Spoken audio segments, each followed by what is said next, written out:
Hi everybody, I'm John Graydon from the Martial Arts Teachers Association and johngraydon.com. How do you throw a sky-high side kick in Taekwondo? Well, it's one of my favorite techniques. One of the beauties, for me, of traditional martial arts, doing kata and traditional techniques, is the athletic coordination challenge. And when you're doing forms competition, and I still compete in forms, throwing a high kick with good form has a higher degree of difficulty. So typically, it's looked upon there. You get more favor for it, not necessarily more points, it's not quite that standardized, but it does increase the level of difficulty, which works to your favor in competition. It's not necessarily the most practical technique in the world, but it's a traditional art that we try and do as accurately as possible. This is what it looks like. In my form, Quebec, which I'll be doing this weekend, there's a technique where I go from here, punch, and then a back leg side kick.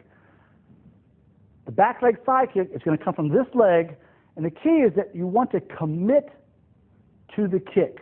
Commit to the kick. It's really important. In other words, I'm not just going to throw it with surface execution. See, that was a surface execution. It's like dance. I'm just kind of showing it to you. That's not a good side kick. A good side kick, you commit to the kick. You blast it out there hard. That helps you to get hype on the kick. Second to that, the supporting foot really has to pivot hard. If I don't pivot this foot, the hip doesn't get around. I'm going to have a hard time getting it high enough. I want to pivot really hard and drive that kick, bang, explode it out into the target. For flexibility, we want to work on the inner groin, the hips, and the lower back. Why the lower back? A good form side kick has the kicker maintaining somewhat of an upright position. We want to avoid leaning on those kicks, which looks bad. It's poor form. So here's a stretch you may not have seen before that helps with side kick. Here we go. We'll go down from here into your horse stance.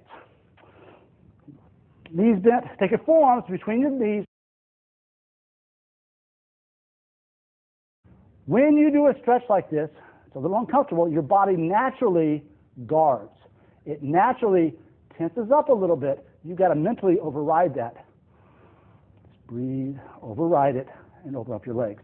From here, I'm going to drop into a mini split.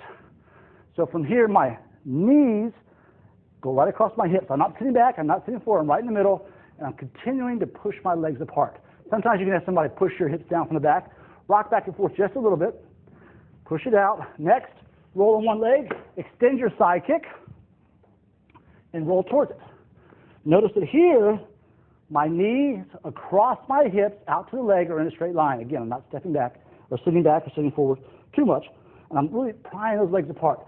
Then I do the other side, same thing, stretch it out, get it out there, you can see there, and then I'll come back to the center, stretch here some more, then I'll go into my full split and come back up again. Two elements to high side kick. One, commit to it.